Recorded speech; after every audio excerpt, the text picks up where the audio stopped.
been a long-standing feature in Republican ads against Democrats, and this question.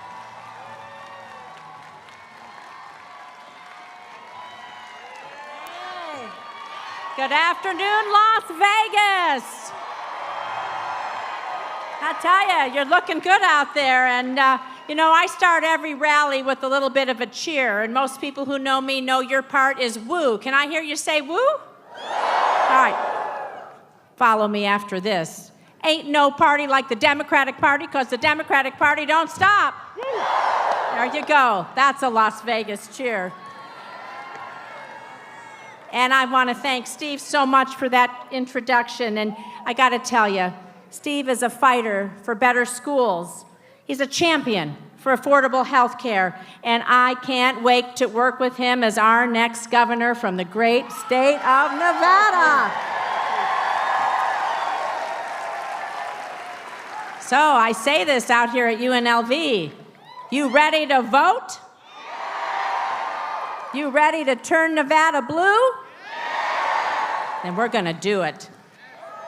And today we've got a great president here with us, and we're going to thank him a little bit later for joining us here at UNLV. And for me, it is an honor of my life to have his endorsement and his support.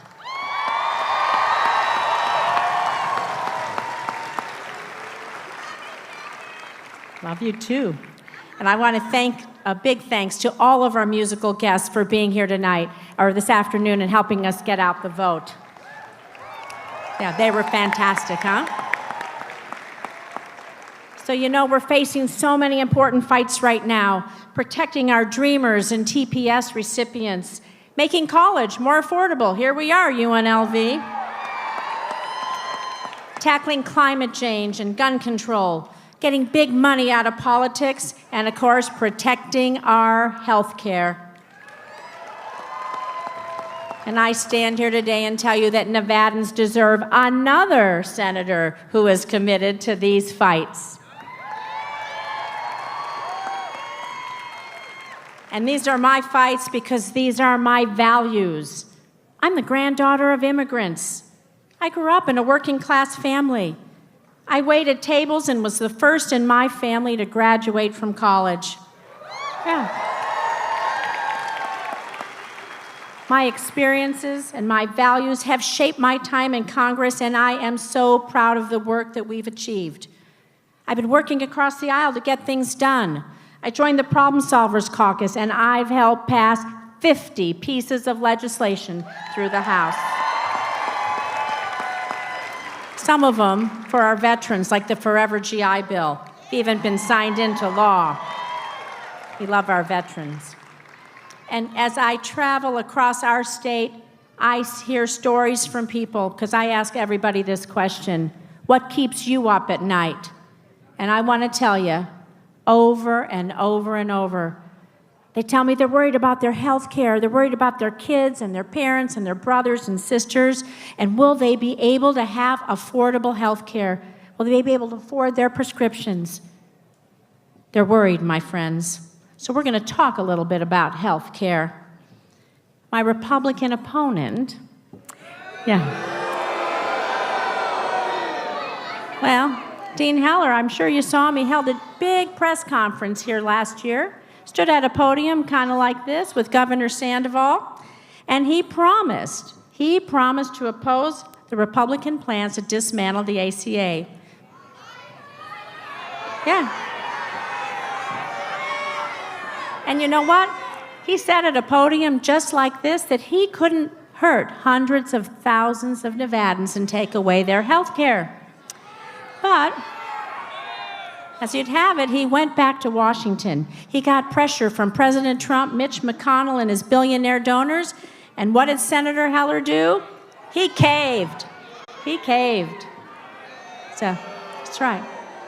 Senator Heller is guilty of the biggest broken promise in modern Nevada history. He's guilty, that's right. He flipped and he broke his promise, and he voted for that repeal. And if it wasn't bad enough, He chose to put his name on another repeal bill, the Graham-Cassidy-Heller bill. That bill's real nice. It's going to gut Medicaid funding, and it's going to slash protections for people with pre-existing conditions. Something else Senator Heller said he wouldn't do. But why do you think he would do it? Why? Well, I'm going to tell you why, even though I know you know the answer. Because he knew his party leaders and his big donors would reward him for breaking his promise to you, to all of you. So just days after he folded on health care, Mitch McConnell's super PAC promised to run tens of millions of dollars worth of ads to get Senator Heller reelected. Guess what? Look what you're seeing on TV. Mitch McConnell put those ads right here. And so Senator Heller still says he wants to repeal and replace the Affordable Care Act. Well, I say it's what? It's time to repeal and replace Dean Heller.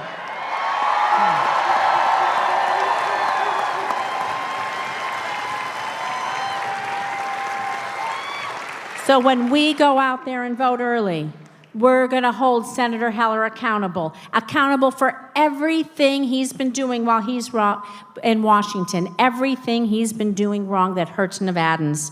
So we're going to hold him accountable. Just a couple of facts. The fact that he helped write a tax bill that's a giant giveaway to large corporations and ultra-wealthy CEOs. The fact that his tax plan is adding nearly $2 trillion to the national debt, and now Republicans want to try to cut Social Security and Medicare to pay for it. We're going to hold him accountable to the fact that he won't support the DREAM Act, and he voted not once but twice this year against bipartisan immigration reform. And we're all holding him accountable to the fact that he promised to protect Planned Parenthood, but voted not once, not twice, but 10 times to defund it. And we're going to hold him accountable to the fact that he voted to confirm Betsy DeVos, who's a threat to our public education all around this country.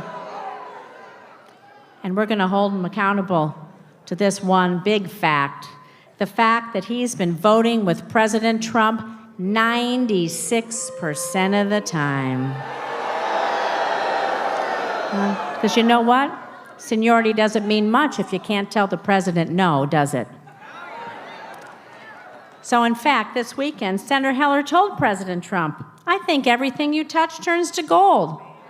Well, I'm going to repeat that. He thinks everything President Trump turns to gold. Seriously, he said that. It doesn't sound like a Nevada senator to me.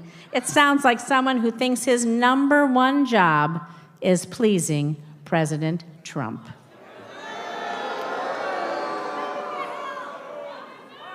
And you know who we are? We are the battle-born state.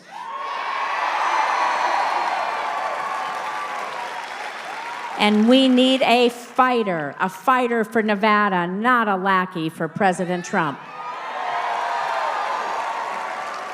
And I don't know about you, but I know everyone around here has had what?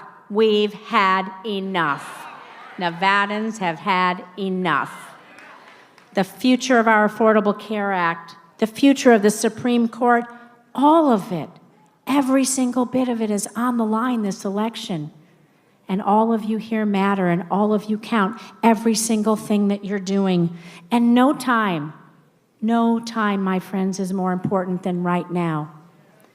Someone is going to ask you and come up to you. I look at some of these college kids. One day, far away from now, when you're a grandparent, your grandkids are going to say to you, "Where were you? Where were you when all of this was happening?" And you know what you're going to be able to say? You stood up, you spoke out, and you fought back.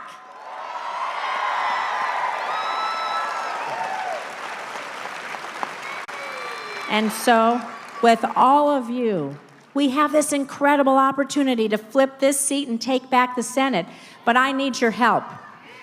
So I'm going to ask everybody to do something that usually people don't do from a podium. I want you all to take out your cell phones, And I want you to text my name, Rosen, R-O-S-E-N, to 91990. That way, my campaign, we can keep in touch with you. Be sure you know where all the voting locations are and where you can go help get people to the polls. So if you text Rosen to 91990, we've only got a few days to go. We need all hands on deck. Because early voting, of course, happening right now, continues through Friday, November 2nd. So I'm not just asking you to vote. I'm asking you to each take your friends and neighbors with you. Take everyone you know, knock on every door you can, talk to every person you see, because no time is more important than right now.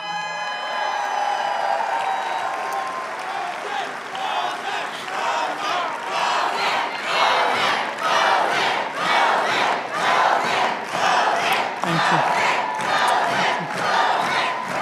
Well, I thank you for your support. I thank you for your vote, but I have an unbelievable honor right now. Like I said, it is the honor of my life to be standing here before you to introduce someone who needs no introduction,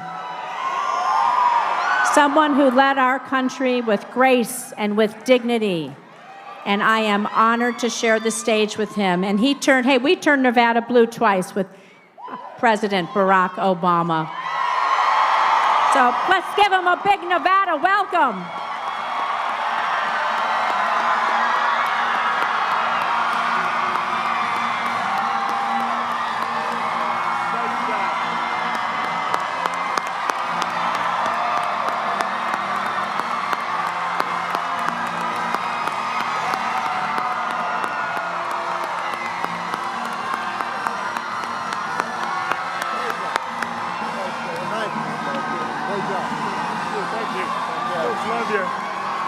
Hello, Vegas! Oh, it's good to be back in Vegas. Hey. Hello, Nevada. All right, first of all, I want you guys to give it up for your next outstanding members of Congress, Susie Lee and Stephen Horsford. Your next Lieutenant Governor, Kate Marshall. Your next Governor, Steve Sisolak. We've got your outstanding Senator, Catherine Cortez Mastro here. And give it up for the woman who's going to be joining her in the United States Senate, Jacky Rosen.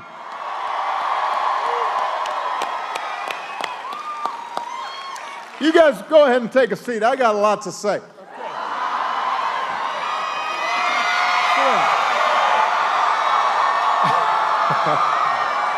Now, first of all, I have to say that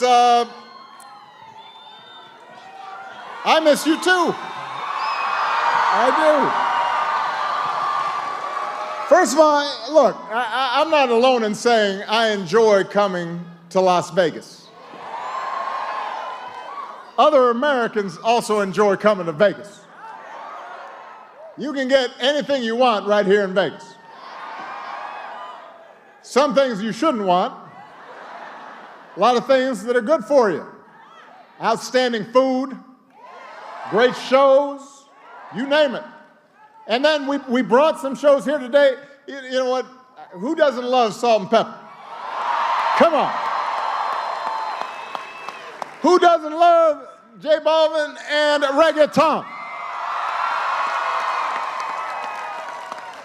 I was backstage.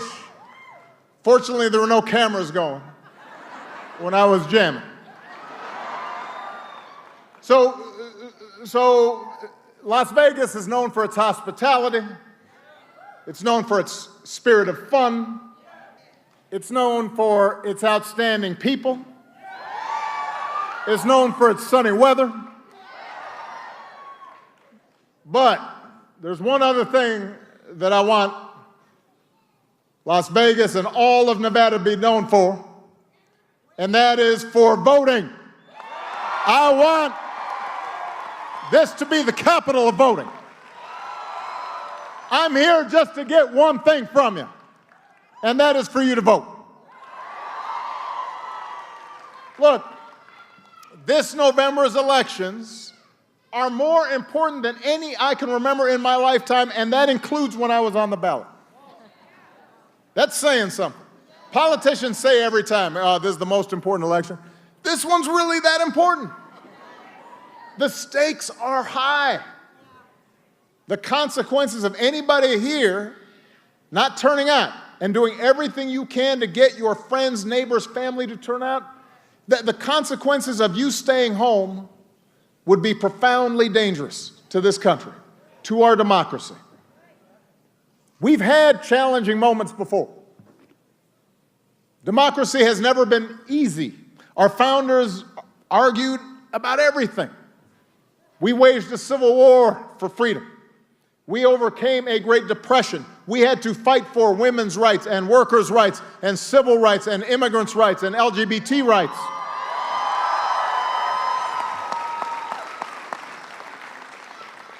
And there have been times where we went into eras of conservative retrenchment.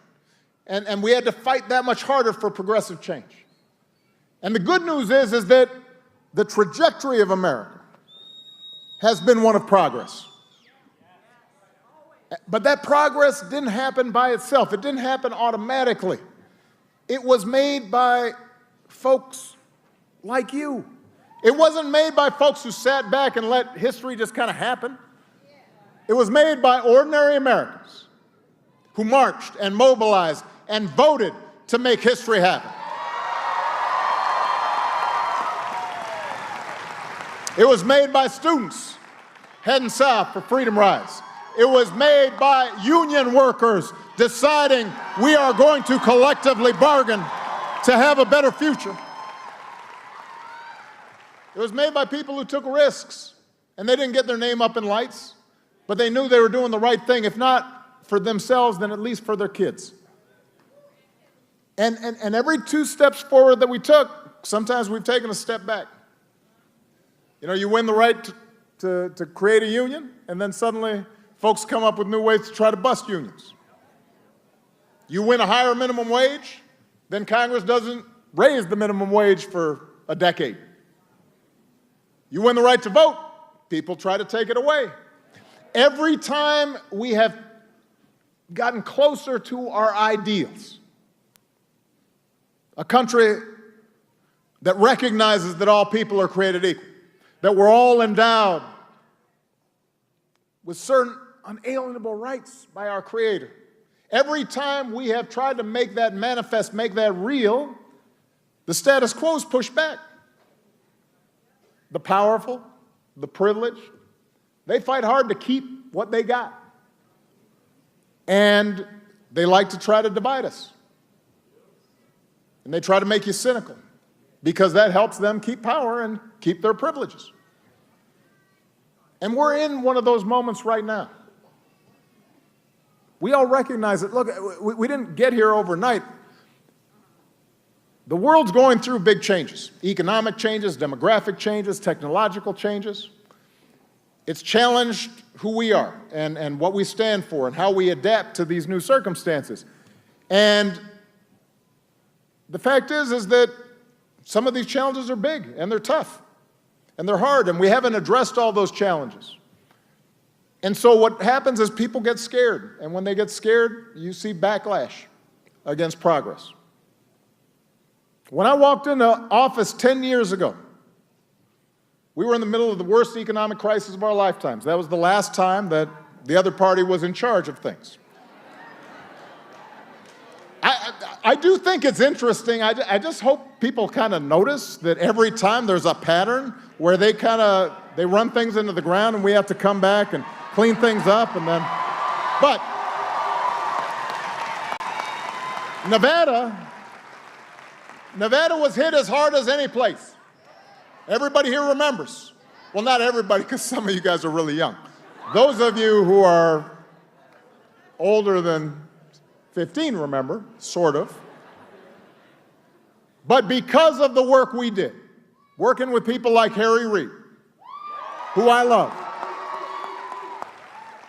we got the economy growing again. We started the longest streak of job creation on record.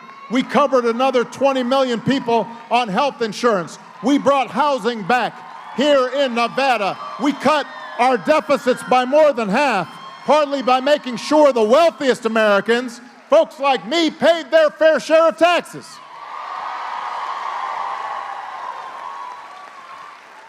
So by the time I left office, wages were rising, uninsurance rate was falling, poverty was falling, and that's what I handed off to the next guy. So when you hear all this talk about economic miracles right now, remember who started it. Remember who started it.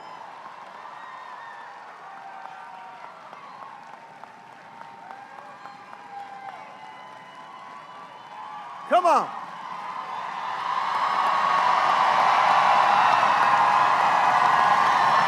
Now, that's important to remember.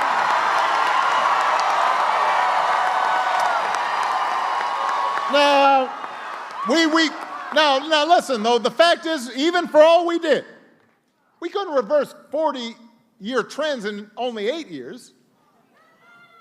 Because part of what happened is Republicans took over Congress. They then decided to block everything I tried to do. Everything. Even stuff they used to support. They didn't support it. Now, suddenly they support it again. So we pulled the economy out of crisis, but you still had people who were struggling. You still had people who once felt solidly middle class and now felt more insecure because of technology and loss of manufacturing jobs and globalization. All that stuff was still going on. And that was just here in the United States. Overseas, we took out bin Laden. And we wound down the wars in Iraq and Afghanistan. And we got Iran to halt its nuclear program. But there were still a lot of threats out there, and that made people nervous. And so with all these challenges, a lot of folks started feeling, you know what, change doesn't happen fast enough. And people felt maybe nobody was looking out for them. And then there was all this money being pumped into campaigns by these big billionaire PACs who were trying to say, you know what, the Democrats, they don't really think like you or look like you or believe the same things you do. And we've seen that playbook before. And so people got cynical. And Republicans in power want you to feel cynical. They want you not to vote. Instead of addressing the challenges that exist, they exploit some of the history that we have in this country of racial and ethnic and religious divisions. And they try to get people angry, you know? And they appeal to tribe and they appeal to fear and they try to pit one group against another. And they tell us that order and security is going to be restored as long as we don't let those people take over. The people who don't look like us or sound like us or pray like we do.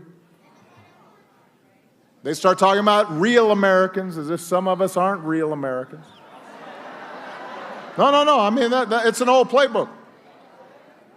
And you see that the closer we get to Election Day, the more you're seeing folks resort to that. Now, in a healthy democracy, that kind of stuff doesn't work. Because what happens is people of goodwill in both parties start calling out bigots and fearmongers, and they work to compromise, and they work to get things done. The practical solutions caucus, you know, starts kicking in. But when there's a vacuum in our democracy, when we don't vote, when we take our rights for granted, when we turn the other way to politics because we think it's ugly and messy and we don't want to hear it, that's when the voices fill in the void, other voices. And demagogues start promising simple fixes to complicated problems. And they promise to fight for the little guy, and then they turn around and are helping corporations and billionaires and the most powerful do their bidding. And they'll pledge to take on corruption, and then they just plunder away. And they start undermining some of the institutions that are essential to our democracy. They make it harder for young people and minorities and the poor to vote. And that entrenches their power further. There are states where Republicans are actively purging voter rolls right now, where they have tried to say that students and college students operate under different rules than others and make it harder for them to vote. And look, I have to say that this kind of politics, it's not actually conservative. It's radical. It's a vision that says we're going to protect our power no matter what, even if it hurts the country. We're going to divide the country and make everybody angry, even though we know that's not actually going to help create jobs or put food on the table or pay the rent or make sure that health care is protected. It's a vision where the few people who can afford those high-priced lobbyists and unlimited campaign contributions, they set the agenda. And rather than be a check or a balance on this kind of corrupt politics, you've got Republicans in Congress who bend over backwards to shield it from scrutiny and accountability and consequence, just like Jackie was saying. The current senator, he doesn't seem to be willing to stand up to this. He just goes along, even when you get a sense that he knows it's not right. But it's okay. He just goes ahead and goes along. So that's the moment we're in. But here's the good news about it. Right now, we've got a chance to restore some sanity to our politics. Right now, we can tip the balance of power back to you, the American people. Because ultimately, there's only one real check on abuses of power. There's only one real check on bad policy, and that is you and your vote. You.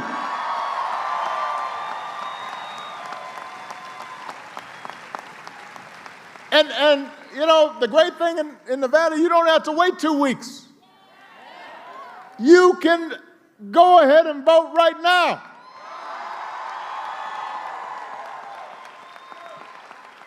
In Nevada, early voting's already underway. You can vote at any early voting site in your community. If you don't know where that is, just go to votenvdems.com. Find out where you can vote. So, there's no reason to overcomplicate stuff. Sometimes I think Democrats do just like they're analyzing stuff. Just vote. And if you don't think it's important to vote, look at what the Republicans have done these past 2 years. Look at what they're saying they're going to do if you send them back to do more. Here's just one simple fact. This is a fact. This is not, unlike some, I actually try to state facts. I believe in facts, right?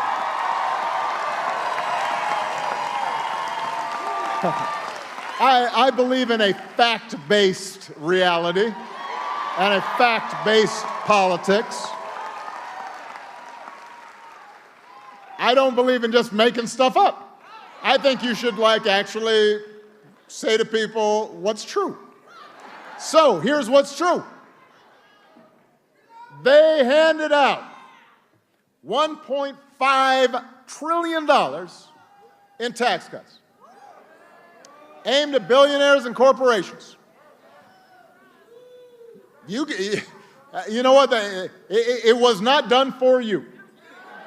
$1.5 trillion. They didn't even pretend to pay for them. Deficits shot up.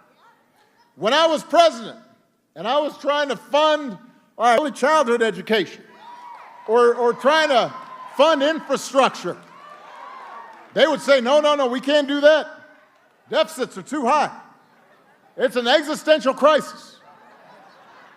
Then suddenly, when it comes to giving $1.5 trillion for folks who are already sitting pretty, don't need it, weren't even asking for it.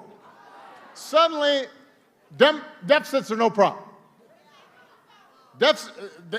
Don't even try to pay for it. Don't pretend to pay for it. Except just last week, the leader of the Republicans in Congress, wait, don't boo, vote. Booing doesn't do anything. Booing doesn't help. Voting helps. Voting helps. Voting helps. Voting helps. Don't boo. Don't boo. Don't hashtag. All that stuff is nice to do. Vote. Anyway,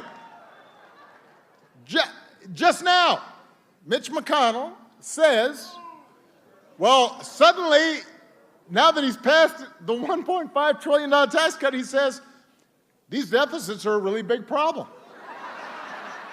And, no, now you guys need to pay attention to this.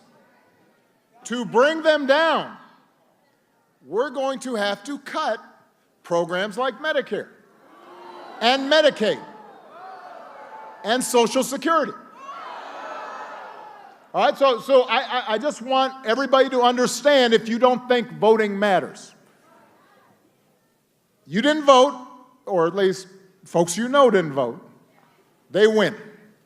They give $1.5 trillion to people who don't need it. Not working people, not families, to folks who are sitting pretty. They then come back and say, now that we've spent $1.5 trillion, we need to figure out how to make up for that by cutting programs that working families rely on. It's a pretty straightforward equation.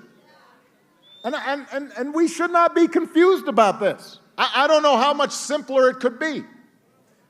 If you believe that folks like me need a tax cut, and folks like your grandma needs a cut in her Social Security, then you're right, you should just sit home and not vote.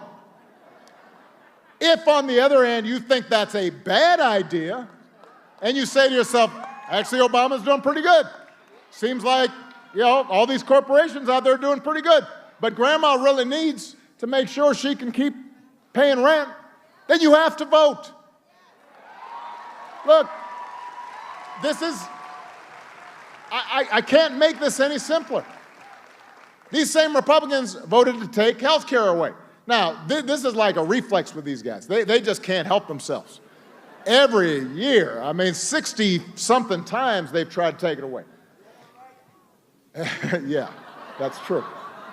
But look, now that it's election season, they are out there saying, well, actually, we're going to protect people with pre-existing conditions, even though we're going to cut health care. Now, let me say something. As the person who actually passed the law that prevents people with pre-existing conditions from being discriminated against, I can tell you that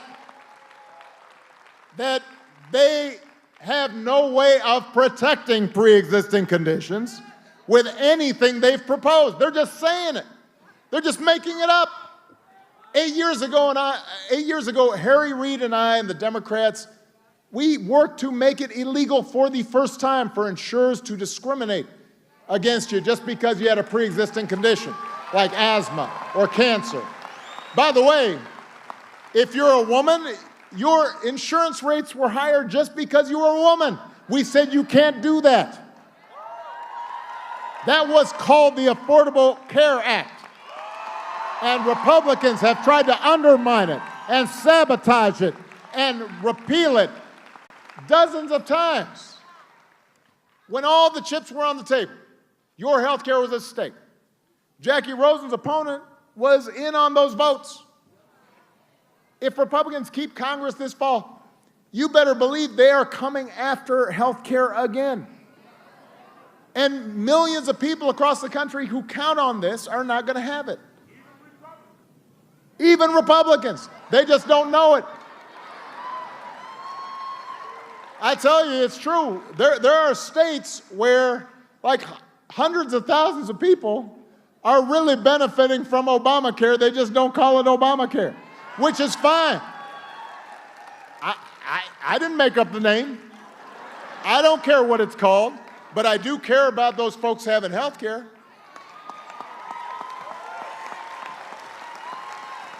So I know you can bet on anything here in Vegas, but you don't want to bet that the Republicans are actually going to protect your health care. You don't want to bet that they actually can preserve the law that says you can't discriminate against people because of pre-existing conditions. That's a bad beat. That's a bad bet. That's not going to work. That's letting foxes into the hen house. There's a better bet, though, Nevada. Jacky Rosen's a good bet. Jacky Rosen believes that health care is not a privilege for the few, but a right for everybody. You send Jacky to the U.S. Senate, she's not going to let Republicans gut protections for people with pre-existing conditions. You can count on that. She's not going to let Republicans gut your Medicare to pay for their tax cuts. She's going to protect your care, period. All these Democrats are going to fight for any attempt to roll back coverage for you and your family, which is why you have to vote. And the reason you can count on, these folks have a track record. They, like other Democrats, believe that a growing economy should benefit everybody, not just a few at the top. Instead of continuing to have Republicans attack unions, we need somebody who's going to stand up for workers' rights to organize for higher wages and stronger benefits. Rather than side with the biggest banks and the for-profit colleges, we need people to invest in our public schools and help more Nevada students be able to attend UNLV and earn the higher education that they deserve without going broke.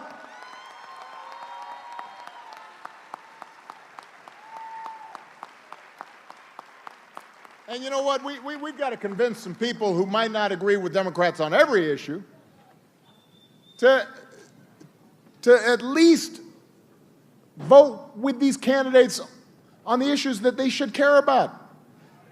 You know, look, people of both parties and no party should be concerned with this current situation.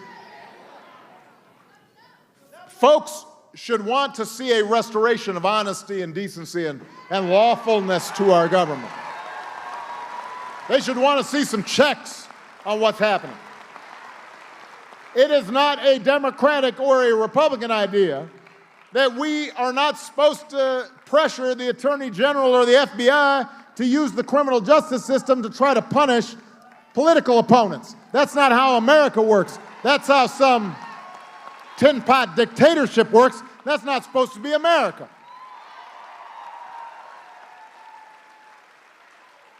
It shouldn't be Democratic or Republican to say we don't threaten freedom of the press just because they publish stories we don't like.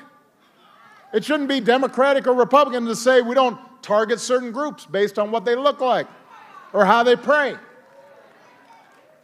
I mean, there are fiscal conservatives who I'm assuming have to believe there's nothing fiscally responsible about trillion-dollar deficits. I'm assuming there's some compassionate Republicans out there who think there's nothing American about ripping immigrant children from their mothers. Look, don't boo. Vote. If you help us take back Congress, Nevada, then we can make the kind of progress that's needed. If you don't, we won't. That's just the bottom line. And by the way, this is not just about one person in the White House. This is about Congress and governor's races and state legislative races, because power in America isn't just in one person. I mean, if all it took was being president, shit, I would have solved everything.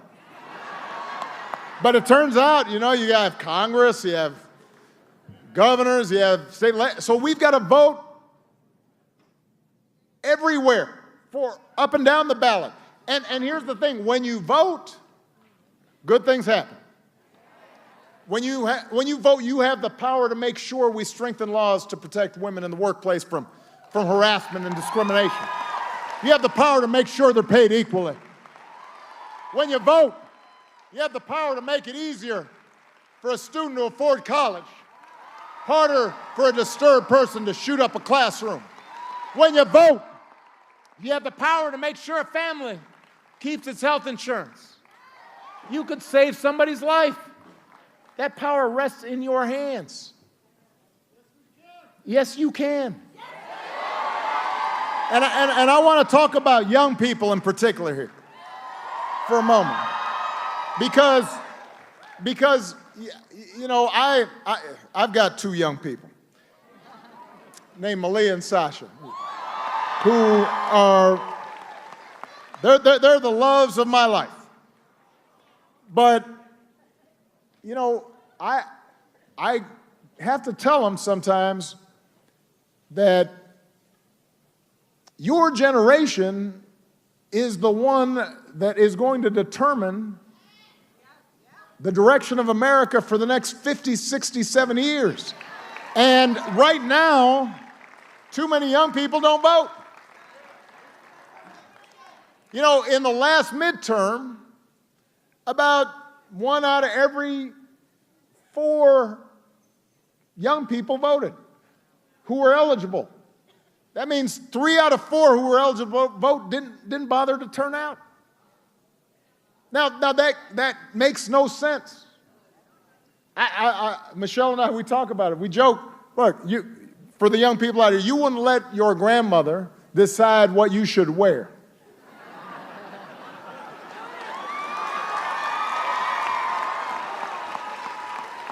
You would not allow your parents to decide what's on your playlist.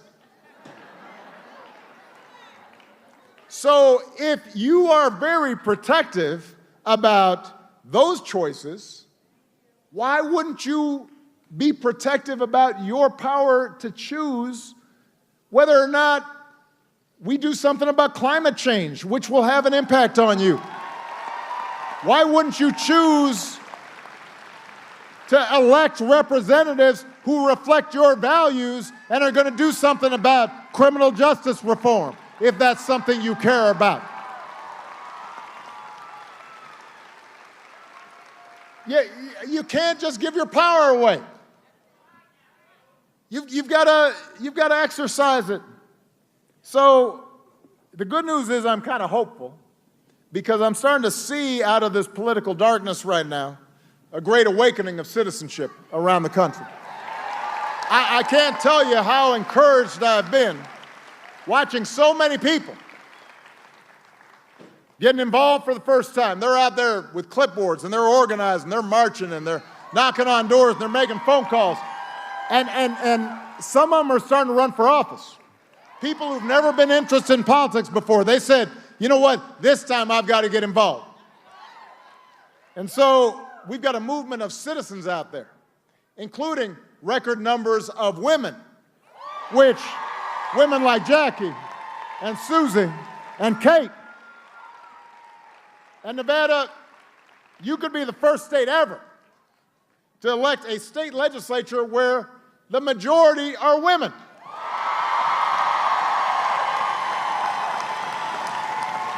Which I'm pretty sure things will work better if you give women a chance to run things for a while. But you have to vote.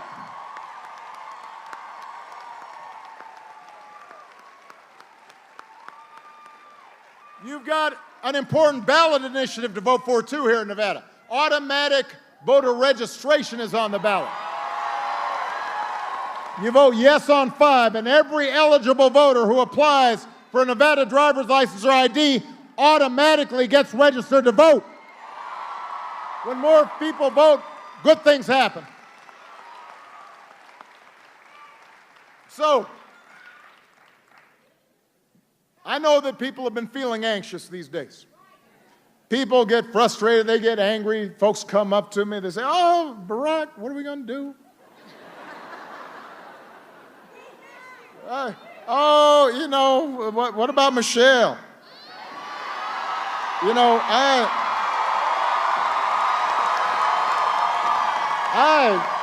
listen, Michelle, she's not running for president. But she is out there telling you to vote. Because the antidote to government by the powerful few is government by the organized, energized many. The antidote to everything you don't like is you voting. And that's what this moment's about. One election, listen, one election won't fix everything. But it'll be a start. One election isn't going to eliminate, poverty in America, but it'll give more policies that help poor people a chance. One policy will not solve all issues of racial discrimination, but if you have elected officials who care about that, then things get better. One election is not going to solve climate change. But if you have candidates and governors who believe in solar power and wind power and the job creation that comes from that and are willing to invest in clean energy, things get better. And I always used to have to explain this to my staff because they're all like, "Oh man, we're not getting everything." I say, "Yeah, but it's going to be better." Better is really good. Better is how we make progress. And you have to start it right here in this election. And then every day thereafter, just keeping things getting a little better. The threat to our democracy does not come from one person in the White House or Republicans in Congress or big money lobbyists. The biggest threat to our democracy is indifference. The biggest threat to our democracy is cynicism that says we're just going to stay home because my voice doesn't matter. But listen, I won states because 10 people extra in every precinct voted. I won that state because of that. The last election, it was probably the same number of people that could fit into a football stadium swayed the entire election. Don't tell me your vote doesn't matter. If you don't like what's going on right now, and you shouldn't, don't complain. Don't get anxious. Don't throw up your hands. Don't boo. Vote. And when you vote, not just for these candidates, but up and down the line for mayors and sheriffs and district attorneys, you have the power to make sure our voting rights are protected. And our criminal justice system treats everybody equally under the law. When you vote, you can protect dreamers and keep families together. And we can finally pass sensible immigration reform that secures our border and strengthens all of us. When you vote, you've got the power to make sure we strengthen laws that protect women and give my daughters and your daughters the same chances as everybody's sons. When you vote, you have the difference to make, not just in this country, but around the world. Your voice. So I'm hoping that you make the right call here. I'm hoping that you tell your friends and your neighbors, you knock on doors, you talk to friends, you argue with some of those family members, you convince new voters, tell them to get out to vote early for this entire incredible Nevada team. And when that happens, something powerful will happen when you start voting. When you're activated, hope happens. And with each new step we take in with each new step, we move in the direction of fairness and justice and equality and opportunity, and hope spreads. So let's get to work. Let's go vote. Let's make sure that Jacky is your next senator. Let's make sure that you have a governor who cares about you. Let's make sure that you have a Congress that represents your values. Let's get out there, Nevada. I'm putting my money on you. God bless you. God bless the United States of America.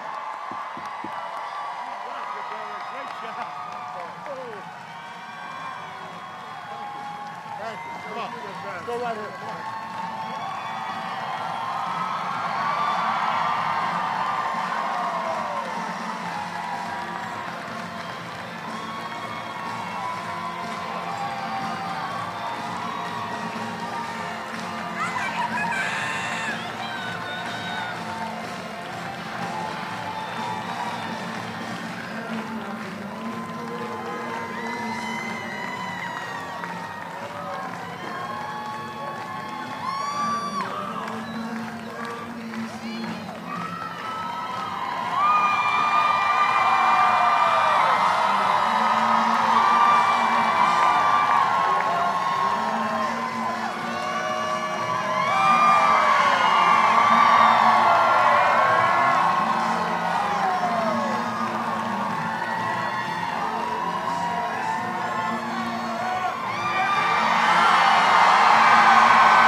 So, former President Obama wrapping up his remarks and handshaking there at a rally in Las Vegas. Let's get you out live now to the NRG Arena in Houston, Texas. There you see some of the crowd making their way through the line and into the security area for a rally being held with President Trump in a couple of hours, 7:30 Eastern Time. We expect the campaign rally to start for Senator Ted Cruz. President Trump there expected to speak tonight, and we'll have live coverage right here on C-SPAN when things get underway. Should be 7:30 Eastern right here. Before the president departed the White House this morning, he talked to reporters. Here's a look.